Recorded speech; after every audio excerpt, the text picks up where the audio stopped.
الحمدللہ وحدہ والصلاة والسلام علی من لا نبی بعدہ اما بعد فاعوذ باللہ من الشیطان الرجیم بسم اللہ الرحمن الرحیم۔ محترم اور مکرم ناظرین گرامی قدر، السلام علیکم ورحمۃ اللہ وبرکاتہ۔ تدبر قرآن کی تیسری نشست کے ساتھ آپ کی خدمت میں حاضر ہیں۔ آج انشاءاللہ العزیز سورہ آل عمران سے ہم اپنی گفتگو کا آغاز کریں گے۔ سورہ آل عمران بنیادی طور پر ترتیب کے اعتبار سے قرآن مجید فرقان حمید کی تیسری سورت ہے، اور اگر باعتبار نزول دیکھا جائے تو اس طرح اس سورہ کا نمبر 89 ہے، یعنی 89۔ سورہ آل عمران کا جو نام ہے، یہ نام اس سبب سے ہے کہ اس سورہ مبارکہ میں اللہ رب العزت نے جناب عمران علیہ السلام کی آل کا اور ان کے اہل کا واقعہ ذکر کیا ہے، تو ان واقعات کی بنیاد پر اس سورہ مبارکہ کو سورہ آل عمران کہا جاتا ہے۔ آل دراصل اولاد کو کہتے ہیں، اور عمران علیہ السلام جناب سیدہ مریم سلام اللہ علیہا کے والد بزرگوار ہیں۔ سیدہ مریم کے والد جناب عمران علیہ السلام کی اولاد میں بہت سارے ایسے واقعات رونما ہوئے کہ جو محیر العقول تھے اور نادر الوقوع تھے۔ اس بنیاد پر اور ان واقعات کے تذکروں کی بنیاد پر اس سورہ مبارکہ کو سورہ آل عمران کہا جاتا ہے۔ اس کے شان نزول کے حوالے سے ہمارے مفسرین نے ذکر کیا ہے کہ نجران کے 60 افراد پر مشتمل ایک ڈیلیگیشن اور ایک وفد جو عیسائی تھے، وہ حضور کی خدمت میں آئے، اور انہوں نے حضور علیہ الصلاۃ والسلام کے سامنے جناب عیسیٰ علیہ نبینا علیہ الصلاۃ والسلام کی بہت ساری تعریفات کی، اور ان میں سے بہت ساری حقیقت کے برخلاف تعریفات تھیں، جن میں سے ایک حضرت عیسیٰ علیہ السلام کو ابن اللہ کہنا ہے، یعنی یہ اللہ کے بیٹے ہیں۔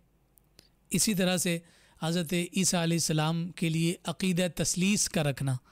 کہ جو 3 خدا ہیں، ان 3 خداؤں میں سے ایک خدا حضرت عیسیٰ ہیں، اور اس طرح کی دیگر کئی ساری باتیں کی۔ تو حضور علیہ الصلاۃ والسلام نے ان کا رد فرمایا، اور ان تمام باتوں کا رد کرتے ہوئے آقا کائنات صلی اللہ علیہ وآلہ وسلم نے عقلی توجیحات ذکر فرمایا کہ اگر عیسیٰ رب ہے تو رب تو وہ ہوتا ہے کہ جسے نیند نہیں آتی، جبکہ جناب عیسیٰ سوتے بھی ہیں۔ کہا رب تو وہ ہے کہ جو کھانے پینے سے پاک ہے، اور جناب عیسیٰ تو کھاتے پیتے بھی ہیں۔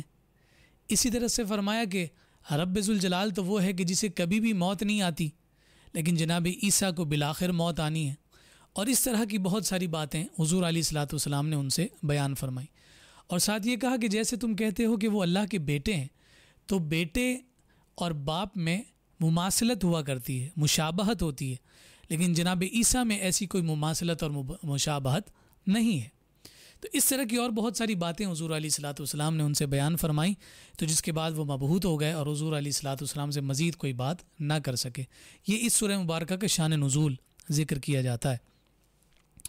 ہم دیکھتے ہیں کہ اس سورہ مبارکہ کی ابتدا میں بھی اللہ رب العزت نے اسی انداز میں قرآن کی صداقت اور قرآن کی سچائی کو ذکر کیا ہے کہ جیسا سورہ بقرہ کے ابتدا میں حضور علیہ الصلاۃ والسلام نے بیان فرمایا۔ پھر اس سورہ مبارکہ میں اللہ رب العزت نے احکامات کے اعتبار سے قرآن کی آیات کو 2 حصوں میں تقسیم فرماتے ہوئے ان کی وضاحت کی ہے۔ کچھ آیات ہیں کہ جن آیات کے بارے میں کہا جاتا ہے کہ یہ آیات محکم ہیں، اور دیگر جو آیات ہیں ان کے بارے میں کہا جاتا ہے متشابہات۔ جو آیات محکم آیات ہیں تو یہ وہ آیات کہلاتی ہیں کہ جن میں اللہ رب العزت نے ان احکامات کا تذکرہ فرمایا ہے، اور ان فرائض و واجبات اور ان اداؤں کا تذکرہ فرمایا ہے کہ جن کو ہر صاحب ایمان کو اختیار کرنا ہے۔ تو ان آیات کے ذریعے سے احکامات وارد ہوتے ہیں، احکامات پر کا اطلاق ہوتا ہے، اور ان احکامات کی تعلیم کو عام کیا جاتا ہے۔ اور متشابہات وہ آیات ہیں کہ جن میں ایسے حروف، ایسے الفاظ اور ایسے کلمات استعمال کیے گئے کہ در حقیقت لفظی طور پر اس کا معنی کچھ اور ہے، مگر اللہ رب العزت کی بارگاہ میں اس کا معنی کچھ اور ہے۔ جیسے حضور علیہ السلام قرآن مجید فرقان حمید میں اللہ رب العزت نے اپنے لیے ید کا لفظ یعنی اللہ نے اپنے لیے ہاتھ کا لفظ استعمال فرمایا کہ اللہ کے ہاتھ، لیکن حقیقت یہ ہے کہ اللہ رب العزت ہاتھوں سے پاک ہے۔ تو اس اعتبار سے فرمایا کہ اس کی تعبیر اور اس کی تعویل کیا ہے وہ اللہ رب العزت بہتر جانتا ہے، اور فرمایا کہ رب ذوالجلال ہی کے علم میں متشابہات کا حقیقی علم ہے، اور پھر رب جسے چاہتا ہے ان متشابہات آیات کی تعویلات اور اس کا علم عطا فرماتا ہے، جیسا کہ یہ علم حضور نبی رحمت صلی اللہ علیہ وآلہ وسلم کو عطا کیا گیا، اور حضور کے فیض نبوت سے آقا کائنات صلی اللہ علیہ وآلہ وسلم نے یہ علم کی خیرات جسے عطا فرمائی، تو انہوں نے حضور علیہ الصلوۃ والسلام سے اس علم کی خیرات کو سمیٹا۔ تو ان آیات کی تفصیل کو اللہ رب العزت نے سورہ آل عمران کی ابتدا میں ذکر فرمایا ہے۔ پھر اس کے بعد ہم دیکھتے ہیں کہ حضور نبی رحمت صلی اللہ علیہ وآلہ وسلم کی پاک بارگاہ کی اتباع کا ایک خوبصورت انداز امت مسلمہ کو عطا کیا گیا۔ ان کنتم تحبون اللہ فاتبعونی یحببکم اللہ ویغفر لکم ذنوبکم۔ محبوب آپ ان سے یہ کہہ دیجئے کہ اگر تم چاہتے ہو کہ تم اللہ رب العزت سے محبت کرتے ہو، یعنی اگر تم اللہ سے محبت کرتے ہو تو پھر اس کے لیے تمہیں ضروری ہے کہ تم مصطفیٰ کی اتباع کرو۔ فاتبعونی، ان سے کہو کہ وہ تمہاری اتباع کریں، تو اس کا نتیجہ کیا ہوگا؟ یحببکم اللہ، تو اللہ رب العزت انہیں اپنا محبوب بنا لے گا۔ دوسرے لفظوں میں فرمایا کہ محبوب آپ ان سے کہیے کہ اگر تم چاہتے ہو کہ تم رب کے محبوب بنو تو وہ تمہیں اپنا محبوب بنا لیں، تو تمہاری محبوبیت کا نتیجہ اور ثمر یہ ہوگا کہ اللہ رب العزت ان لوگوں کو اپنا محبوب بنا لے گا کہ جنہوں نے تمہیں اپنا محبوب بنایا۔ اس لیے حضور علیہ الصلوۃ والسلام کو ہمیں راضی رکھنا ہے، آقا کائنات صلی اللہ علیہ وسلم کی خوشنودی کو حاصل کرنا ہے، حضور علیہ الصلوۃ والسلام کی بارگاہ میں اپنی رضامندی کی سند کو حاصل کرنا ہے، تو اس کا آسان سا نسخہ اور طریقہ یہ ہے کہ ہمیں حضور علیہ الصلوۃ والسلام کی اتباع کرنی ہے، اور اتباع اس انداز میں ہوگی کہ حضور علیہ الصلوۃ والسلام نے جو فرما دیا ہمیں اسے اختیار کرنا ہے۔ اگر کسی کام کے کرنے کا حکم دیا ہے تو ہمیں وہ کام اختیار کرنا ہے، اور اگر کسی کام سے رکنے کا حکم دیا ہے تو ہمیں اس کام سے رکنا ہے۔ اسی وجہ سے صوفیاء نے کہا کہ نیکی محض کسی کام کے کرنے کا نام نہیں ہے، بلکہ نیکی وہ بھی ہوتی ہے کہ جب کسی کام سے رک جایا جائے۔ مثال کے طور پر جیسا کہ روزہ ہر صاحب ایمان پر فرض ہے، اور جب روزے کی ہم بات کرتے ہیں تو روزے کا جو مفہوم ہمارے سامنے آتا ہے وہ یہ ہے کہ آپ نے کھانے پینے کو ترک کرنا ہے، خواہشات نفسانی کو ترک کرنا ہے۔ روزے میں کرنے کا کوئی کام نہیں ہے، بلکہ روزے میں ترک کرنے کی اشیاء ہے۔ اس لیے فرمایا کہ یہ روزہ ہی تمہیں اس بات کا پیغام دیتا ہے، نہ صرف عمل نیکی کہلاتا ہے بلکہ کسی عمل کا ترک کرنا بھی اللہ رب العزت کی بارگاہ میں نیکی بن جاتا ہے۔ تو اب یہ حکم اسی انداز میں ہے کہ وما آتاکم الرسول فخذوا وما نہاکم عنہ فانتہوا، جو میرا محبوب تمہیں دے دے وہ لے لو، اور جس سے روکے اس سے رک جاؤ۔ اور یہی حقیقی معیار بندگی ہے کہ جو حضور علیہ الصلوۃ والسلام کے صدقے اور طفیل انسانیت کو عطا کی گئی۔ پھر اس کے بعد حضرت عمران علیہ السلام کی اہلیہ محترمہ کہ جن کا نام حنہ بنت فاقوز ذکر کیا جاتا ہے، انہوں نے ایک منت مانی تھی، اور قرآن نے اس کا ذکر کیا ہے کہ اذ قالت امرأۃ عمران، کہ جب عمران کی بیوی نے عرض کیا، یعنی حضرت عمران کی اہلیہ نے عرض کیا، رب انی نذرت، کہ اے میرے رب میں تیرے لیے منت مانگتی ہوں، انی نذرت لک ما فی بطنی محررا فتقبل منی، یہ منت مانتی ہوں کہ جو میرے پیٹ میں ہے وہ میں خالص تیری ہی خدمت کے لیے رکھ چھوڑوں گی، انک انت السمیع العلیم، کہ تو سننے والا ہے اور تو جاننے والا ہے۔ پھر فرمایا فلما وضعتها قالت رب انی وضعتها انثی، پس جب انہوں نے اسے جنا تو وہ عرض کرنے لگیں باری تعالیٰ یہ تو میں نے لڑکی کو جن دیا ہے، واللہ اعلم بما وضعت، اور اللہ خوب جانتا ہے کہ جس کو تو نے جنا ہے۔ اور فرمایا ولیس الذکر کالانثی، کہ جو تو نے بیٹی جنی ہے اگر تو اس کی جگہ بیٹا جنتی تو وہ بیٹا کبھی بھی اس بیٹی کا مقابلہ نہیں کر سکتا تھا، اور جس بیٹی کو انہوں نے جنا وہ اپنے وقت کی عورتوں کی سردار ٹھہری، سب سے افضل اور سب سے اجمل ٹھہری، وہ عظیم ہستی جناب عیسیٰ روح اللہ کی والدہ محترمہ سیدہ مریم سلام اللہ علیہا تھیں۔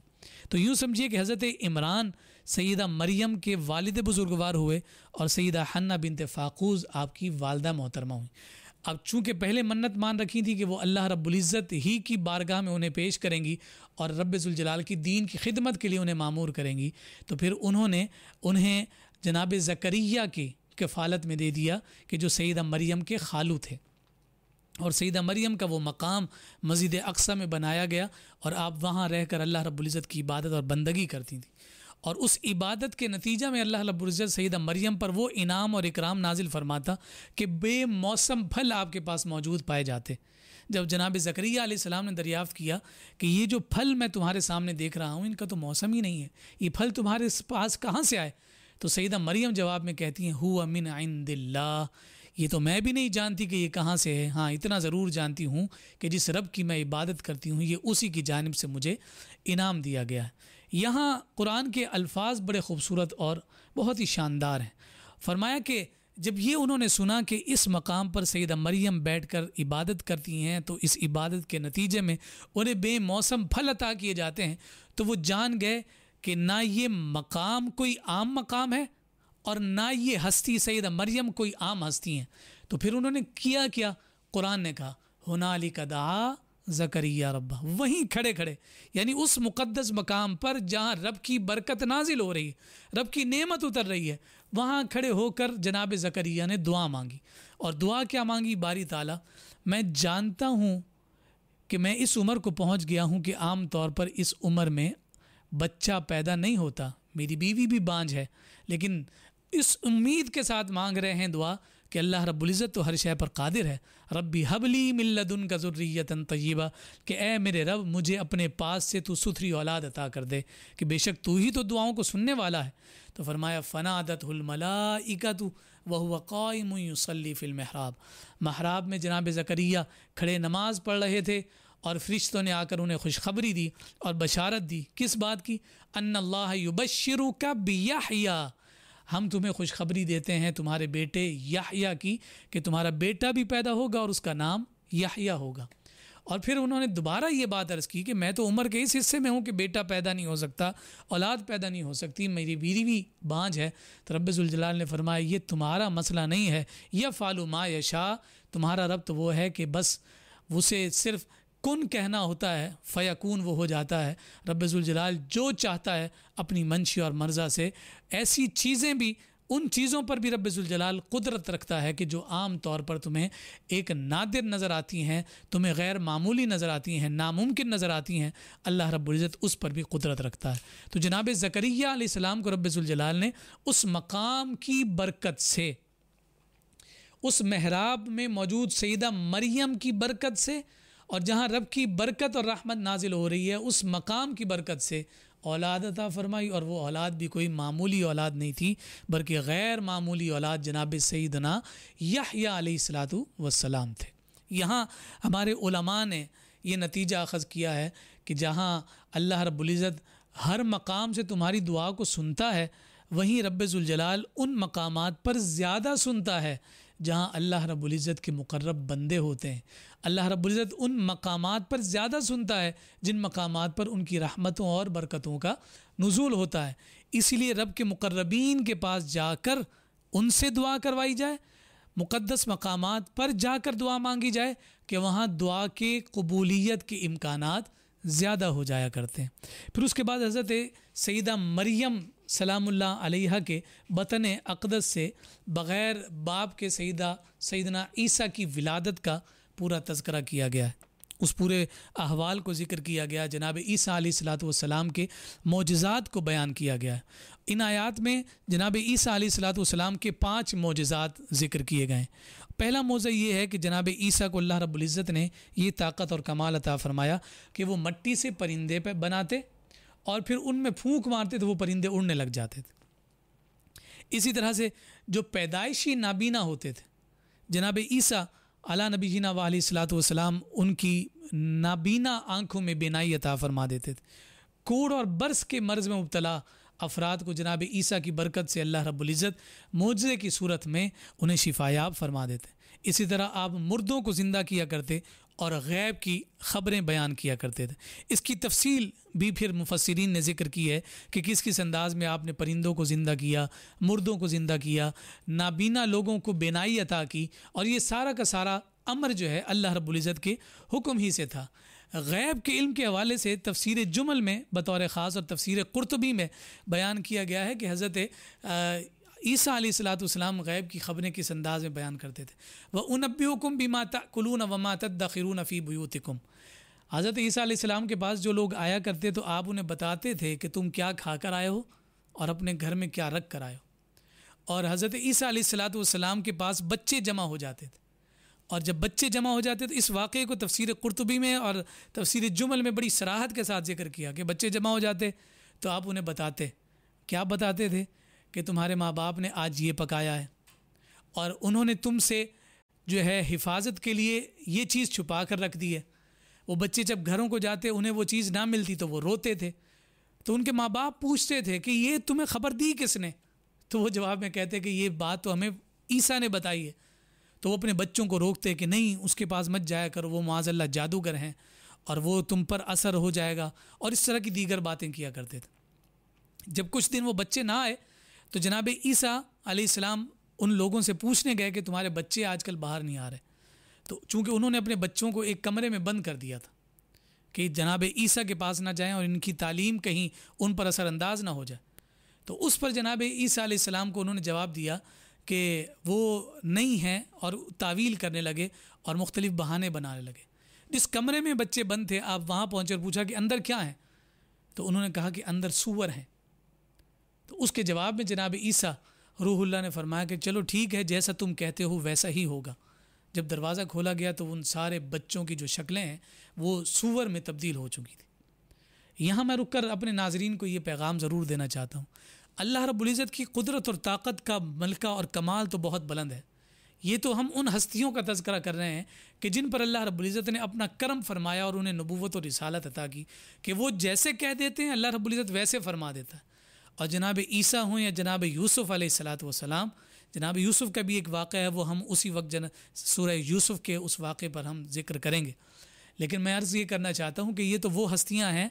کہ جو امام الانبیاء جناب محمد مصطفیٰ کے مقتدی بن کر معراج کی شب مصطفیٰ کی امامت میں مقتدی بن کر کھڑے تھے، ان کی عظمت اور شان کا عالم یہ ہے، تو بتائیے خود امام الانبیاء تاجدار کائنات کا مقام اور مرتبہ کیا ہوگا۔ تو حضور علیہ الصلاۃ والسلام کی زبان انور سے جب کوئی بات نکلتی ہوگی تو میرا رب اسے کس انداز میں قبول فرماتا ہوگا۔ اللہ رب العزت ہمیں انبیاء اور رسل کے مقام کو سمجھنے کی توفیق عطا فرمائے۔ پھر اس کے بعد جب ہم آگے چلتے ہیں تو لوگوں نے جو خدا کا تصور قائم کر رکھا تھا اس تصور کو اللہ رب العزت نے توڑا۔ یہ بنی نجران کے جو وفد آیا تھا اسی کا تذکرہ یہاں کیا گیا، تو اللہ رب العزت کے حبیب صلی اللہ علیہ وسلم نے انہیں بیان فرمایا کہ جناب عیسیٰ تو آدم کی مثل ہیں، تمہیں تو حیرانگی آدم پر ہونی چاہیے تھی، عیسیٰ کی کم از کم تمہیں ماں تو نظر آتی ہے، مگر جناب آدم علیہ السلام کے تو نہ باپ تھے نہ ہی والدہ تھی، وہ تو والد اور والدہ کے بغیر پیدا کیے گئے، تو وہ تو زیادہ حق بجانب تھے کہ تم انہیں جو ہے اللہ کا بیٹا کہتے یا رب کہتے۔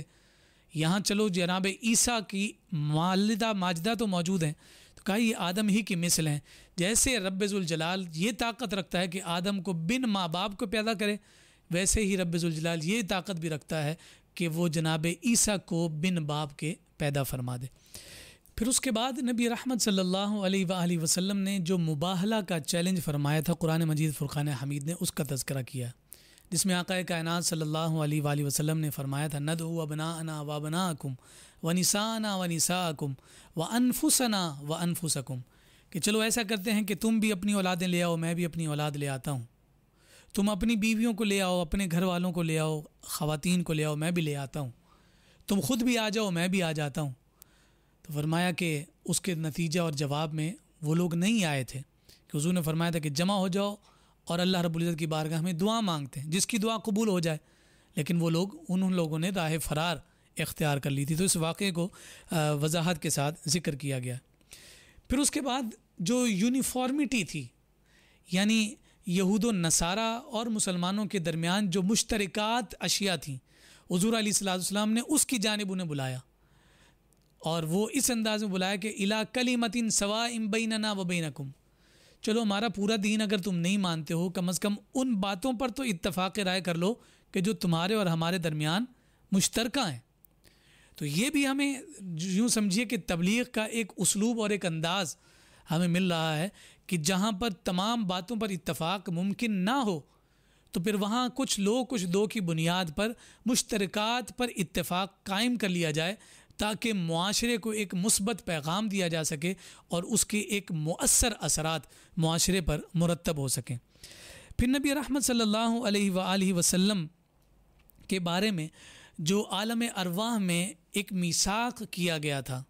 اس کا تذکرہ اللہ رب العزت نے بیان فرمایا کہ تمام نبیوں اور رسولوں کی ارواح کو جمع کر کے رب ذوالجلال نے ان سے جو وعدہ لیا تھا حضور علیہ الصلاۃ والسلام کی مدد اور نصرت کا، اس کا تذکرہ کیا گیا۔ وَإِذْ أَخَذَ اللَّهُ مِيثَاقَ النَّبِيِّينَ لَمَا آتَيْتُكُم مِّن كِتَابٍ وَحِكْمَةٍ ثُمَّ جَاءَكُمْ رَسُولٌ مُصَدِّقٌ لِّمَا مَعَكُمْ لَتُؤْمِنُنَّ بِهِ وَلَتَنصُرُنَّهُ قَالَ أَأَقْرَرْتُمْ وَأَخَذْتُمْ عَلَىٰ ذَلِكُمْ إِصْرِي قَالُوا أَقْرَرْنَا قَالَ فَاشْهَدُوا وَأَنَا مَعَكُمْ مِنَ الشَّاهِدِينَ کہ یاد کریے اس وقت کو کہ جب میں نے تمام نبیوں سے وہ وعدہ لیا، وہ میثاق لیا اس بات کا کہ جب میں تم سب کو نبوت اور رسالت دوں گا، تمہیں کتاب دوں گا اور تم تبلیغ میں مشغول اور مصروف ہوگے، اور اگر اس درمیان میرا رسول محمد عربی تمہارے درمیان آ جائے تو تم نے کیا کرنا ہے؟ اپنا سر اس کے سامنے جھکا دینا ہے۔ لَتُؤْمِنُنَّ بِهِ وَلَتَنصُرُنَّهُ کہ تم نے اس پر ایمان بھی لانا ہے اور ضرور بضرور تم نے ان کی مدد بھی کرنی ہے۔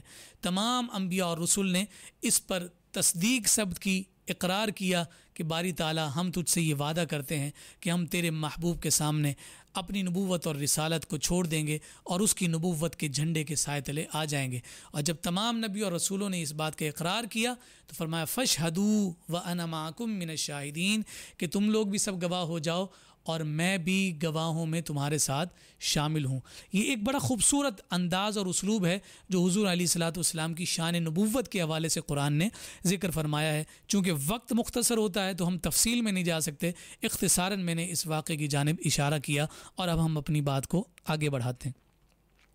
کعبۃ اللہ کی تعمیر کا ایک دفعہ دوبارہ تذکرہ ہوا اور اس آیت مبارکہ میں اللہ رب العزت نے کعبۃ اللہ کو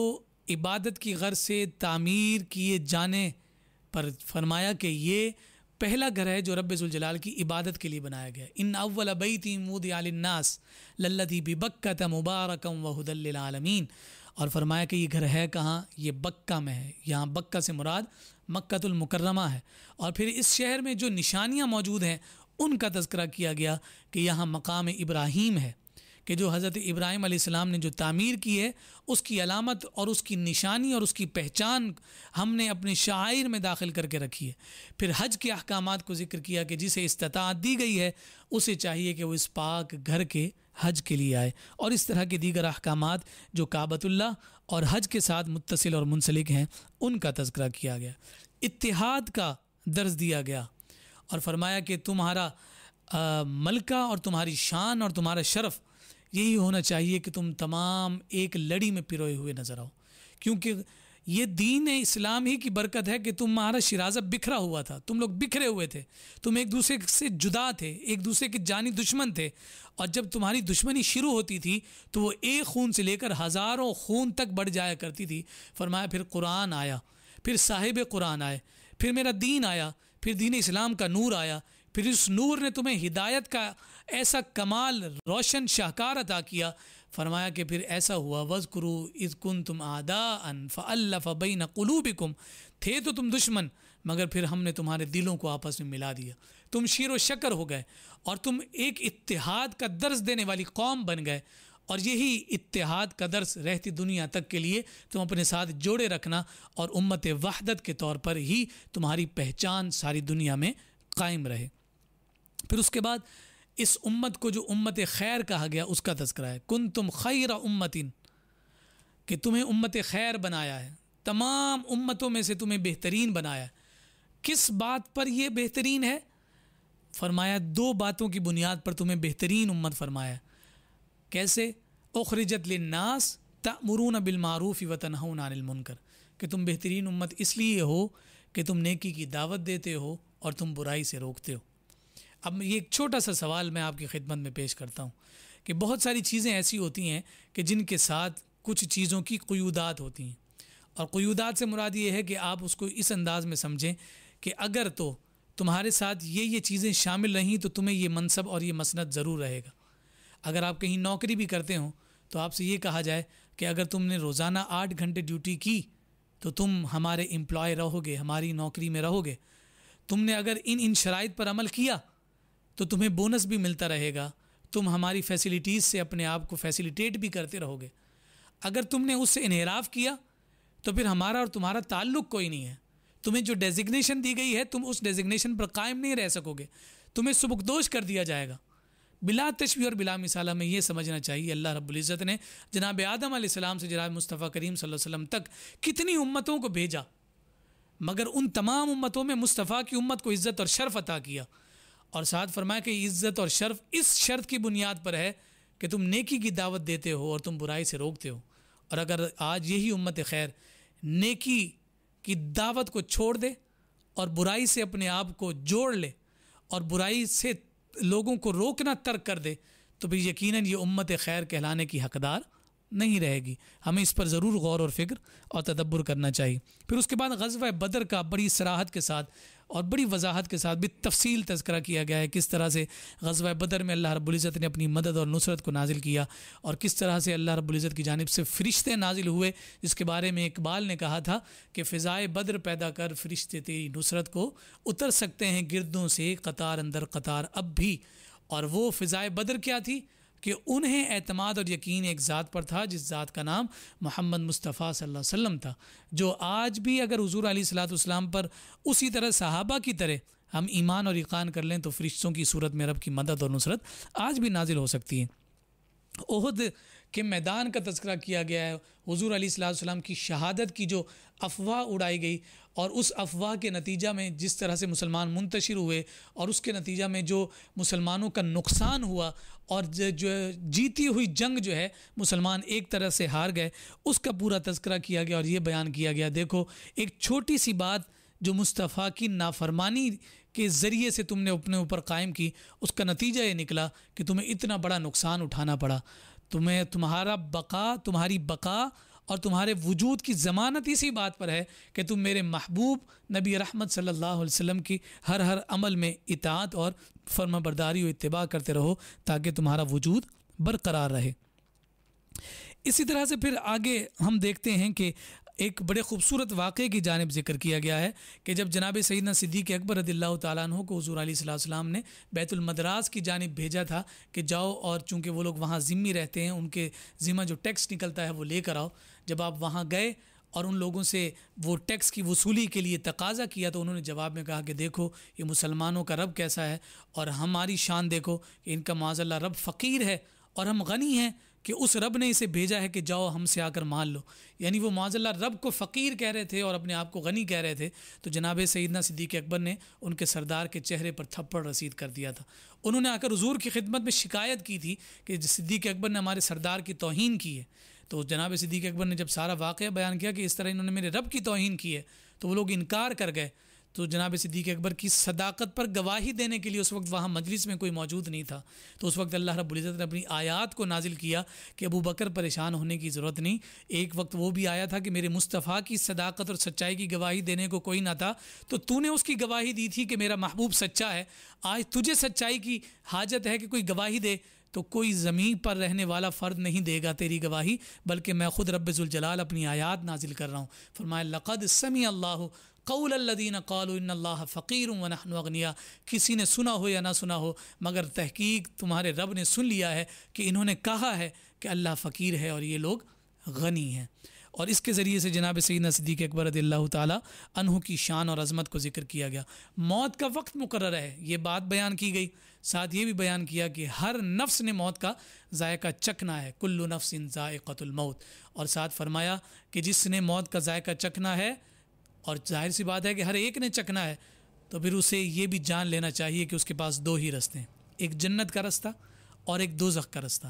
اب وہ دنیا سے جانے سے پہلے اور اس موت کا ذائقہ چکھنے سے پہلے یہ ضرور اپنا محاسبہ کر لے کہ اس نے جنت کے رستے کو اختیار کر رکھا ہے یا اس نے جہنم کے رستے کو اختیار کیا ہے۔ آنکھیں بند ہونے کی دیر ہوگی اور قبر میں جانے کی دیر ہوگی، سب کھل کر واضح اور نمایاں ہو جائے گا کہ تم دنیا میں کیا کچھ کرتے رہے۔ آیا تم نے اپنے رب کو راضی کیا یا پھر رب کی نافرمانی میں ساری زندگی گزار دی اور اسی زوم میں رہے کہ دیکھی جائے گی کہ کل ہمارے ساتھ کیا ہوگی، فرمایا ان بطش ربک لشدید، تم کسی طور پر بھی اپنے رب کی پکڑ کو ہلکا محسوس نہ کرو، اس کی پکڑ انتہائی سخت ہے۔ پھر اس سورہ مبارکہ کے آخر میں اللہ رب العزت نے کچھ دعائیں امت مسلمہ کو سکھائی ہیں کہ اپنے رب سے اس انداز میں دعا مانگو۔ ان تمام دعاؤں کا جو خلاصہ اور نچوڑ ہے، وہ خلاصہ اور نچوڑ یہ ہے کہ جب بھی دعا مانگی جائے تو دعا مانگتے ہوئے سب سے پہلے رب کی کبریائی اور اس کی حمد بیان کی جائے، پھر اپنی عاجزی بیان کی جائے کہ میں عاجز بندہ ہوں، میری کوئی حیثیت نہیں، میری کوئی وقت نہیں، تیری پاک بارگاہ کے سامنے میرا تذلل ہے اور میری ذلت ہے، ساری بڑائیاں تیرے سامنے ہیں۔ اور ان دونوں باتوں کو ذکر کرنے کے بعد پھر وہ اپنے رب سے جو دعا مانگتا ہے، اللہ رب العزت اس دعا کو قبول فرماتا ہے۔ اللہ رب العزت ہم سب پر اپنا لطف و کرم فرمائے۔ آج ہم نے سورہ آل عمران کے تمام عنوانات اور مضامین کو اپنی گفتگو میں سمیٹنے کی کوشش کی۔ رب ذوالجلال ہم سب پر لطف و کرم فرمائے۔ انشاءاللہ العزیز اگلی نشست ہم سورۃ النساء کے ابتدا سے شروع کریں گے۔ اللہ رب العزت ہمیں قرآن کا نور، قرآن کا فہم اور قرآن مجید فرقان حمید کی تعلیمات کا نور عطا فرمائے۔ والسلام علیکم ورحمۃ اللہ وبرکاتہ۔